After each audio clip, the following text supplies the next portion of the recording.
Shalom Bapak Ibu, Saudara yang dikasihi Tuhan. Haleluya, kita bersyukur hari ini kita sudah menikmati hari libur weekend Sabtu 8 November 2025. Saya percaya saudara sudah menikmati kebersamaan dengan orang-orang yang saudara kasihi, dengan keluarga dan teman-teman juga. Dan hari ini keluarga dari istri saya, Papa Mama mertua, juga datang untuk mengunjungi kami dari Jakarta, dan kami bersyukur bisa kembali berkumpul. Dan saudara, setiap hari libur adalah hal yang baik untuk kita bisa nikmati sehingga kita bisa refresh dan memulai lagi nanti hari Senin dengan mindset yang baru. Dan sebelum saudara tidur, ada baiknya saya menemani dengan renungan malam. Pada malam hari ini kita masih sama-sama belajar mengenai komitmen rohani. Dan hari ini kita belajar dengan judul komitmen terhadap firman. Ini adalah komitmen yang sangat penting yang perlu kita miliki di dalam kehidupan kita. Karena seluruh tingkah laku dan seluruh keberadaan kita diatur di dalam firman Tuhan.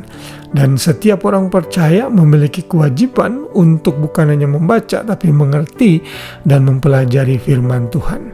Dan kita membaca ayat hafalan kita dalam kitab Nehemia 8 ayat 8. Di sana dikatakan juga Yesua, Bani, Serebia, Yamin, Akub, Zabetai, Hodia, Maseya, Kelita, Azaria, Yozabat, Hanan, pelaya yang adalah orang-orang Lewi, mengajarkan Taurat itu kepada orang-orang itu, sementara orang-orang itu berdiri di tempatnya.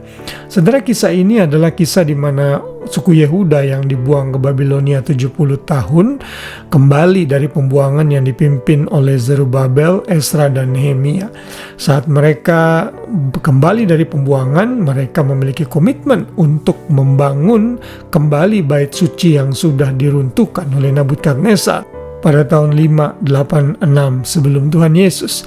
Dan karena itulah Tuhan menyemangati mereka untuk bisa membangun kembali bait suci dan juga membangun tembok-tembok Yerusalem yang runtuh tentunya. Nah, saat ini semua terjadi, maka Ezra itu menemukan kitab Taurat, lalu diperintahkan untuk dibacakan di tengah-tengah umat.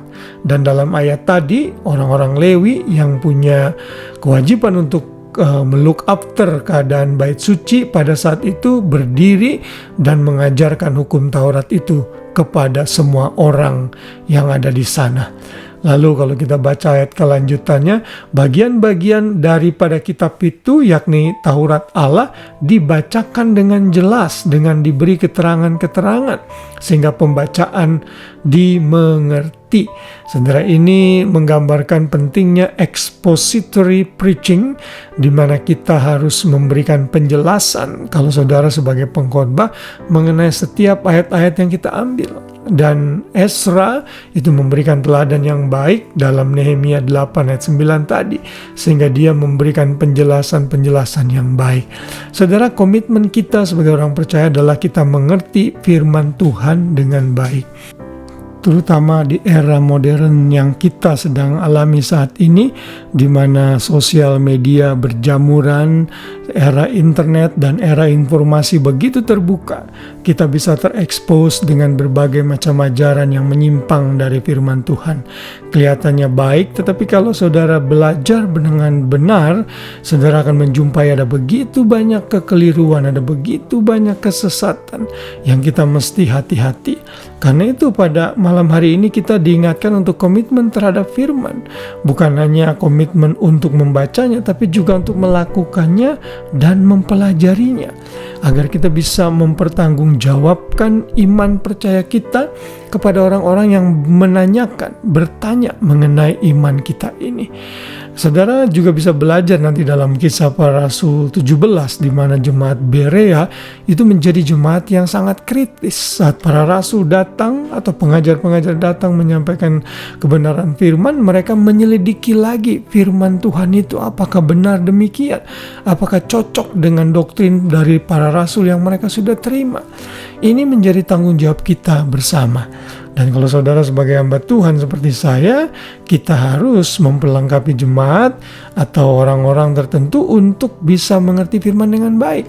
Itu makanya juga saya oleh anugerah Tuhan membuat renungan malam ini, sehingga kita bisa sama-sama belajar. Dengan membuat renungan ini saya juga termotivasi dan dipacu untuk belajar firman lebih lagi, sehingga kita makin menambah pengertian untuk firman yang kita percayai.